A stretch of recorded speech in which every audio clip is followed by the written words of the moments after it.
Welcome to Jackets TV. I'm Bob McElligott. The trade deadline is quickly approaching, and today the Blue Jackets did make a move. I'm joined right now by General Manager Jarmo Kekalainen. Jarmo, you were able to acquire Mark Letestu actually through the Nashville Predators. He was traded from Edmonton to Nashville. You got him in exchange for a fourth-round pick. You know Mark Letestu. He's been here before. He's played with this team before. What made him the guy that you wanted to bring back? Well, we know everything about him, and you know, he's a good character player.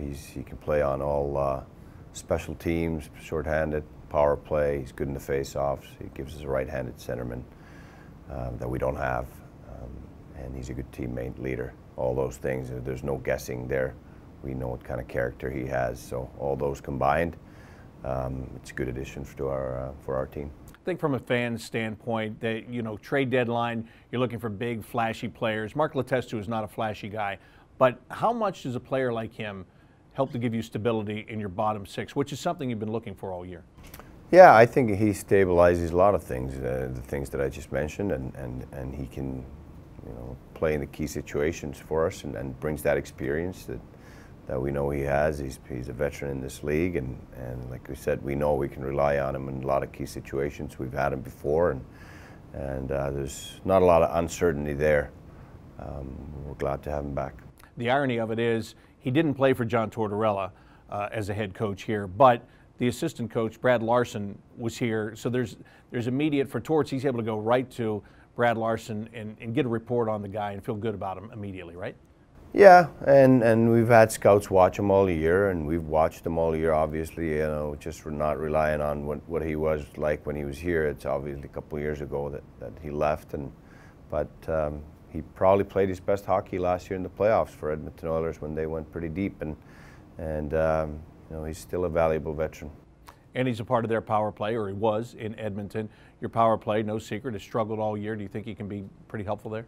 Yeah, I think, you know, he's played in the first unit in Edmonton on the power play. I think he can fit in somewhere with our plans too, for sure. So, and again, gives us a right-handed shot, and gives us a guy who can take those key face-offs in the power play situations to win the puck possession, and same thing in the penalty kill. Those are important things when you want to win the key face-off, going shorthanded in your own end. He gives you a guy that can do that. I mentioned that you got him actually through Nashville, so 3 teams get involved in this, and that's happened a couple of times already here in this trading period. Any reason that you can put a finger on why maybe it's taking more than 1 team or 2 teams getting together to get some deals done right now? Well, we'd had some talks earlier with Edmonton about Mark Letestu, and they wanted a prospect that was close to playing in the National Hockey League, and we couldn't agree on that. They got that from Nashville, and Nashville needed a pick for something else that they might be doing. I don't know that's Nashville's business, but so that's why you needed 3 teams to make it happen. And I know you and I just talked a couple of days ago, and you mentioned about the future of this organization. I know you're not a big fan of dealing picks, but in this situation, dealing a pick for a guy that you know can be an immediate impact. And look, it wasn't the first, second, or third round pick, so does that make it easier to do?